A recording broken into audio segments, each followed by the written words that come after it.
Tak toto som totálne Nevadí, veď učíme sa z vlastných chýb, takže ja som tu na to, aby som vám poradila. Rozhodla som sa šiť zo špagátov veľká vlna, ktoré sú naozaj úžasné, dokonalé, pevné. Nič lepšie som v rukách nedržala. Ale ja ešte toľko šiť zo špagátov neviem, takže dnes vám ukážem, ako sa to nerobí. Takže prvá vec, na ktorú si dajte pozor, a môj prvý fail bol, že som si zle odmerala začiatok. Keďže som chcela mať dno 30x10 a milé dámy z veľkej vlny mi veľmi pekne poradili, povedali mi, že si mám vypočítať dĺžku minus šírku, začať na 20 cm. A z akých dôvodov som začala na 15, naozaj netuším. A tak som si šila a keď som začala merať, tak som zistila, že je to riadna blbosť, tak som začala odznovu. A tu prichádza hneď k druhá chyba a to, že som si zle otočila smer špagátu a keďže som chcela otáčať dno, ktoré malo mať dĺžku až 30 cm, tak neviem, kde by som ho točila a tu som to zistila a naštvala sa, tak som to rovno pretočila. No a tu už celá spokojná, šijem si s rozmerom, ktorý mi vyhovuje. A ďalšia chyba, jasné, to som celá ja. Dvakrát meraj, raz strihaj, ako sa hovorí. Ja som vôbec nemala odstrihávať teraz tento kúsok a vôbec netuším, na čo som to robila. No nevadí, ale aspoň vidíte, ako krásne a pevne drží to dno. No a čo teda spravíš? Zase začneš prišívať tam, kde si skončila, aby si urobila to, čo si chcela.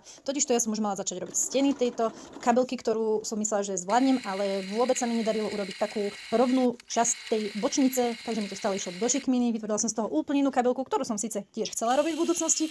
No, ja rada predbieham. No a ak chceš vidieť, ako dopadla táto kabelka v úplnom finále, tak mi určite daj vedieť do komentáru a ukážem ti, ako to zvládli slečny dámy z veľkej vlny, ktoré na panel harness ušili ten správny rozmer. No a tu môžeš vidieť tie dokonalé tvary, ktoré tá kabelka mala mať na panel harness od BH Design.